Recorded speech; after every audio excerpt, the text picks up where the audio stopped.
Okay, hey everyone, it is BS Radar time, hashtag BS Radar.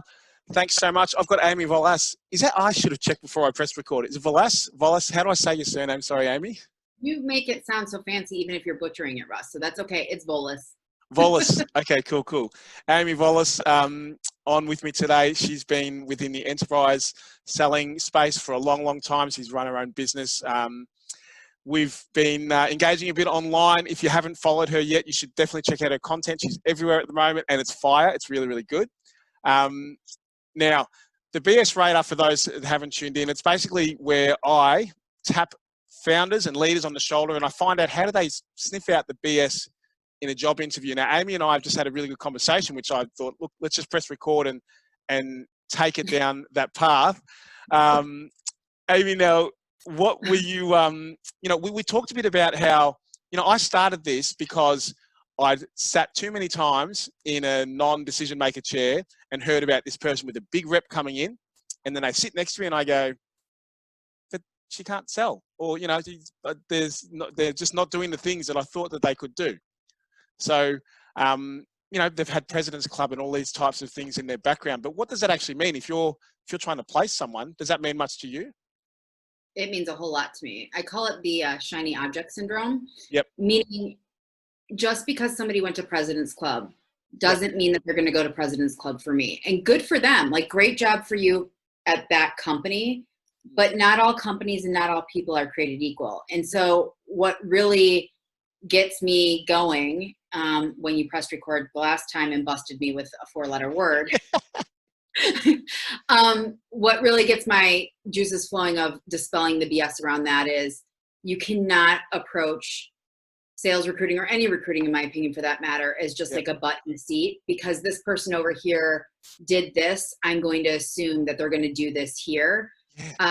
There are so many different factors that go into not just what makes somebody great, but how they did it, why they did it, how they apply that to you, lessons learned, the buyer journey from where they came from versus the buyer journey that you have. Are those things in parallel, or are they different? What does that actually look like? And I think that's the BS piece of, like, I know I need to hire an enterprise seller. So I went out to the web, I found somebody else's job description. That looks good enough. I'll pull it off. It has nothing really to do with what we're doing. The mission statement sounded sexy, so I'll just keep that in there. And and you know what? I'm not really even sure what my hiring process is going to look like. We'll figure it out on the fly as we go through. And I'm just going to ask them about their numbers and get caught up in the numbers. And great, they're a great person. Let's go. And then fast forward, and what you just described, it's happened to me time and time again in my own sales career, where it's like this heavy hitter comes in, they've got a Rolodex, and it's like, it's like the worst thing ever. It's so crazy. And like and there's so much context to it. Like I just sort of mentioned before, like if you, if you're selling hand sanitizer right now, guess what? You should be smashing your numbers. And that's probably not necessarily that you're good or bad at what you do. Hopefully you're good at it. But, the market is really high for that right now. If you've only sold post-recessions, you've only sold in the golden times, then great. Then you're probably more likely to have written really high numbers for a long period of time, especially if the way you present yourself and your why lines up with the business's why, which you kind of just touched on before as well. Like, does this person and, do they represent the way I want my brand to be represented in the market to my customers? Yep. Well, and just because, and we did talk about this before, I have a firmly planted why. I'm a huge Simon Sinek fan. Yep. And if the people around me that work with me know why I'm doing what I'm doing, and it's synonymous with why they're interested in this and why they want to do this business with me, I have this mantra for the people that I work with in terms of my clients. I can't care more about your business than you do. And I can't care more about your career than you do. And the same thing with me hiring. I can't expect, this is my business. You're a business owner too. You can expect people to care a whole lot, but I can't expect you to care more than I do. And if that's really the case, which I believe it is, if you don't care at all anything about what I'm doing, we have problems, right? It doesn't matter how slick you are, how great you are. You can sell ice and Eskimo. I don't care what you say.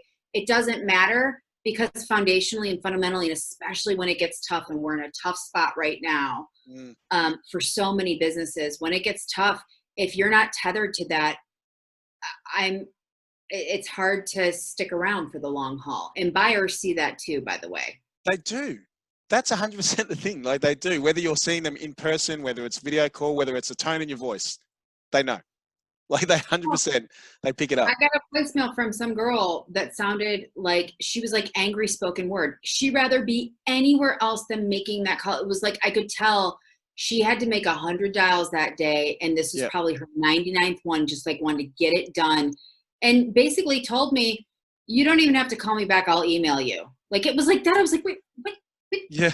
What is up with this? Like, and that's a no for me. I'm not going to call you back. Right. Yep. And I don't want your email either. Yeah. So these are the things that people don't necessarily realize. Yep. 100%. Amy, thanks so much. Really appreciate it. This is more of a BS conversation, which I've really, really enjoyed. So if you have any questions or anything, comments, just pop them down below and definitely jump on. Amy, thanks so much for being on the BS Radar. Russ, thank you for having me. And none of this was BS, by the way. So listen to us. We know what we're talking about. Thank you. I appreciate you.